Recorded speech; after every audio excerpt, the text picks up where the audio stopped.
C'est un lieu unique en Île-de-France consacré à la création artistique. Le ventre de la baleine à Pantin réunit plus de 300 artistes, mais qui vont devoir déménager en 2027 pour laisser place à un projet de rénovation urbaine. Ils sont inquiets. Élise Ferret, Floriane Olivier.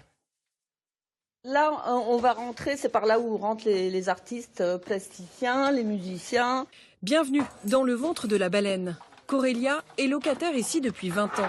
Cette plasticienne, qui expose dans le monde entier, risque de se retrouver à la rue prochainement.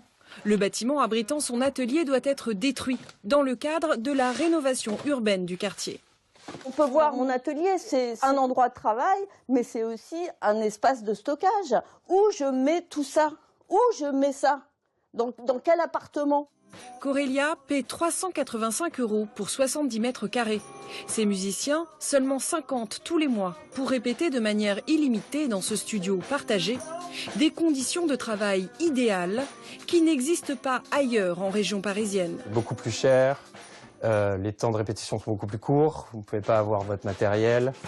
C'est l'usine en fait, les endroits, en tout cas à Paris, en région parisienne pour répéter. Donc on n'a pas de solution à part la balade, on n'a que ça. Depuis une trentaine d'années, plus de 300 artistes créent dans cet espace de 3000 mètres carrés. Mais aujourd'hui, l'immeuble du ventre de la baleine se trouve au cœur d'un quartier vétuste. La mairie de Pantin veut le réhabiliter. On est face à un habitat insalubre, voire très insalubre, et on a besoin de végétalisation dans ce quartier. On s'est rendu compte, on a fait des études que l'été, c'est un véritable îlot de chaleur, on suffoque dans ce quartier. Donc l'ambition de la ville, le projet qu'on porte avec Est Ensemble, c'est de créer un espace vert de 2000 mètres carrés, en plus de rénovation de logements. Le propriétaire s'oppose à cette expropriation prévue à l'horizon 2027.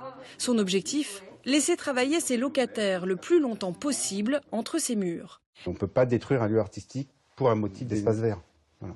On peut détruire des parkings, des garages, voilà, mais pas toucher aux artistes qui sont trop peu défendus dans ce monde actuel. Leur projet, c'est lutter contre l'habitat indigne et insalubre. Or, ici, nous ne sommes pas sur de l'habitat. Donc ça va être un axe de défense en expliquant ces activités professionnelles, artistiques. La commune a rencontré quelques résidents. Pour une poignée d'entre eux, les élus cherchent un nouveau point de chute, mais sans garantie.